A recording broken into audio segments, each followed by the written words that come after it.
dari kelompok 5 untuk memenuhi tugas audit pajak. Di sini kami akan membahas tentang PT Percetakan dan Penerbitan Sulawesi. Dalam era serba teknologi saat ini, kemampuan akses teknologi sangat berkembang pesat, begitu juga sistem informasi. Kelompok kita akan membahas mengenai terungkapnya kasus perpajakan yang ada di PT Percetakan dan Penerbitan Sulawesi. Sehubung dengan adanya kasus pidana pajak yang terjadi pada salah satu perusahaan yang ada di Indonesia, serta menganalisis penyebab-penyebab terjadinya permasalahan yang terjadi. Dari kajian mengenai perpajakan ini, kami berharap adanya wawasan yang lebih luas mengenai perpajakan di Indonesia dilihat dari kasus yang ada. PT Penerbitan dan Percetakan Sulawesi merupakan perusahaan yang bergerak dalam bidang percetakan dan penerbitan berlokasi di Makassar, Sulawesi Selatan. Tepatnya perusahaan ini beralamat di Jalan Andi Mangpaan Yuki, nomor 28, Kunjung Mae, Mariso, Makassar, Sulawesi Selatan. Perusahaan ini mencetak dan menerbitkan buku, majalah, serta koran yang juga tabloid.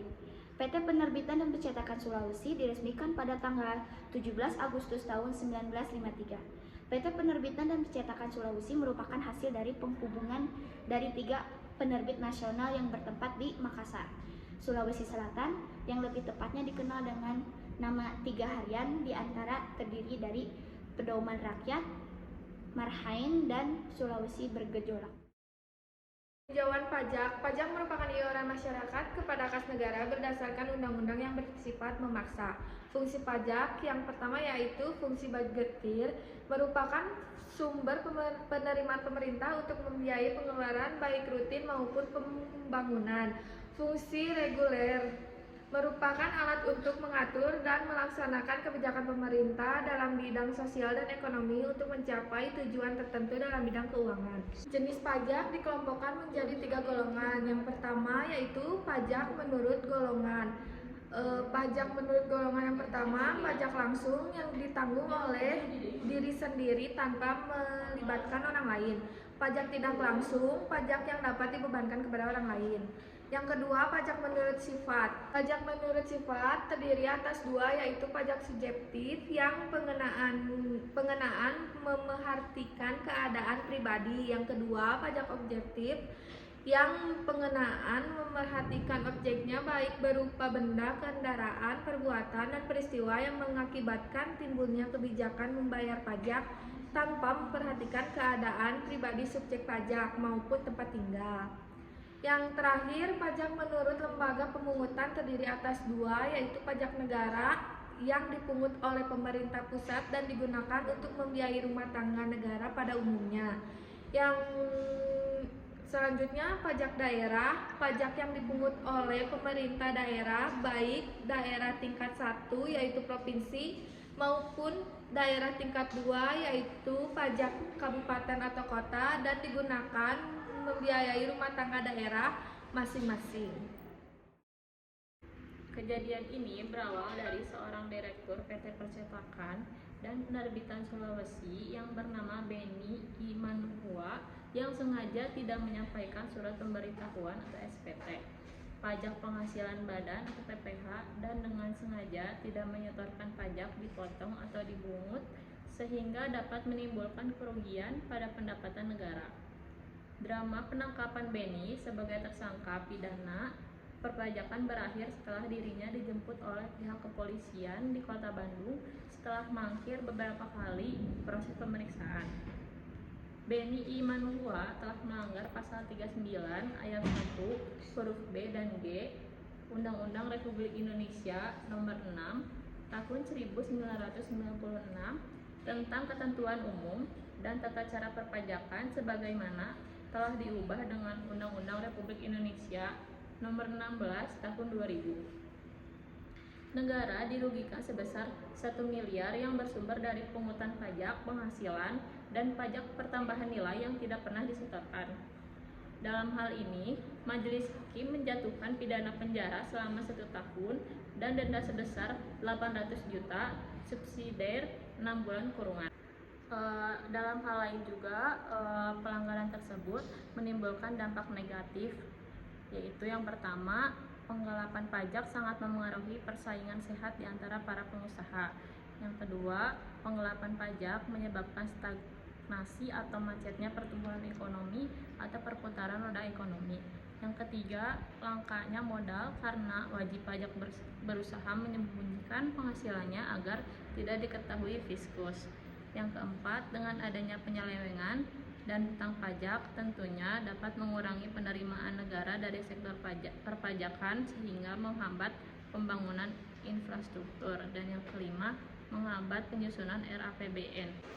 Terkait dengan pembahasan wajib pajak PT Percetakan dan Penerbitan Sulawesi, perlu diketahui bahwasanya penghasilan perusahaan tersebut dipungut oleh PPh pasal 23 dan yang perlu diketahui dalam hal bukti potong PPh pasal 23 adalah sebagai berikut. Yang pertama, ketentuan subjek pemotong PPh pasal 23. Yang kedua, wajib pajak yang telah ditunjuk sebagai subjek pemotong PPh. Yang ketiga, ada pembayaran serta bukti potong PPh pasal 23. Yang keempat, ada pelaporan PPh pasal 23 dalam bentuk SPT masa PPh pasal 23. Yang kelima, orang pribadi sebagai subjek bukti potong PPh pasal 23. Yang keenam, surat keputusan Dirjen Pajak sebagai dasar subjek pemotong PPh pasal 23. Ada berbagai cara yang dilakukan perusahaan untuk melakukan penggelapan pajak guna pajak yang dibayarkan mencapai angka minimal, seperti yang pertama, melaporkan penjualan lebih kecil daripada yang seharusnya. Yang kedua, memperbesar biaya-biaya yang dikeluarkan perusahaan padahal biaya tersebut tidak terjadi. Yang ketiga, memalsukan bukti transaksi perusahaan. Sanksi pidana PT Percetakan dan Penerbitan Sulawesi. Yang pertama, setiap orang yang karena kealpaannya tidak menyampaikan SPT atau menyampaikan SPT tapi isinya tidak benar atau tidak lengkap, atau melampirkan keterangan yang isinya tidak benar sehingga dapat menimbulkan kerugian pada pendapatan negara, dipidana kurungan paling singkat 3 bulan atau paling lama 1 tahun. Yang kedua, setiap orang yang dengan sengaja tidak menyetorkan pajak yang telah dipotong atau dipungut sehingga dapat menimbulkan kerugian pada pendapatan negara, dipidana paling singkat 6 bulan dan paling lama 6 tahun. Dan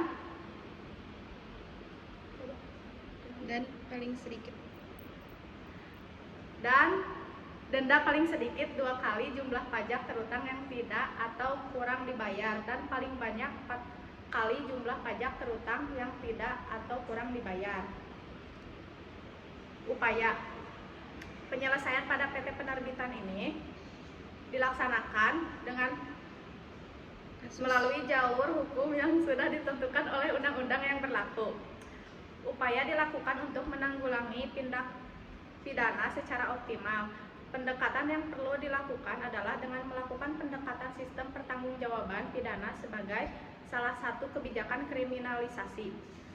Pendekatan penanggulangan tindak pidana dalam pembahasan makalah ini terkait tindak pidana perpajakan dengan menerapkan rejim anti money laundering atau pencucian uang didasarkan bahwa pentingnya pajak bagi penyelenggaraan negara dalam upaya mencegah berbagai rekayasa meminimalisasi beban pajak. Pendekatan menyangkut penanggulangan tindak pidana perpajakan melalui rejim ini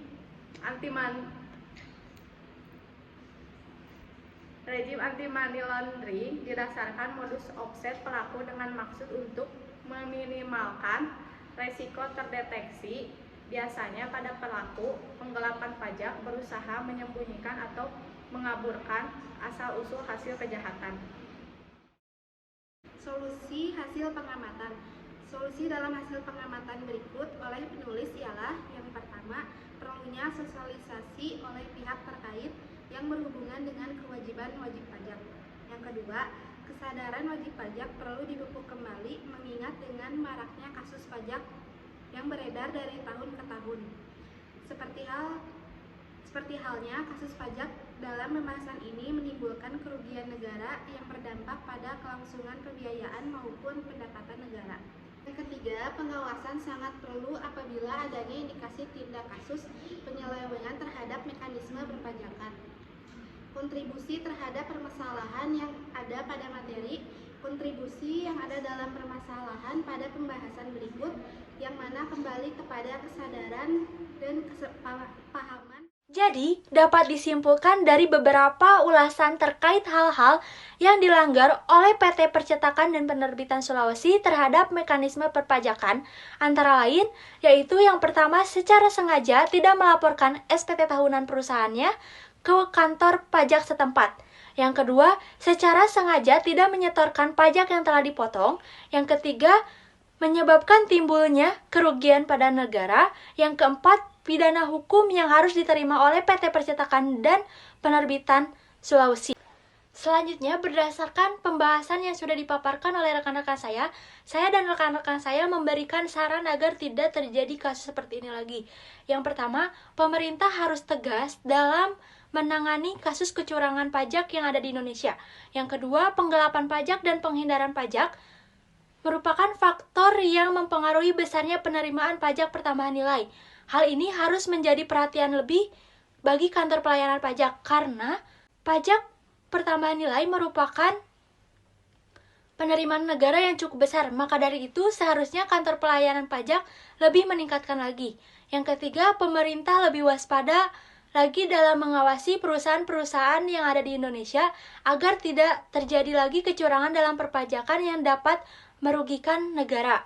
Yang keempat, peraturan perundang-undangan tentang kewajiban membayar pajak lebih diperketat dan direalisasikan dengan benar dan tepat sasaran agar para pelaku kecurangan merasa jera.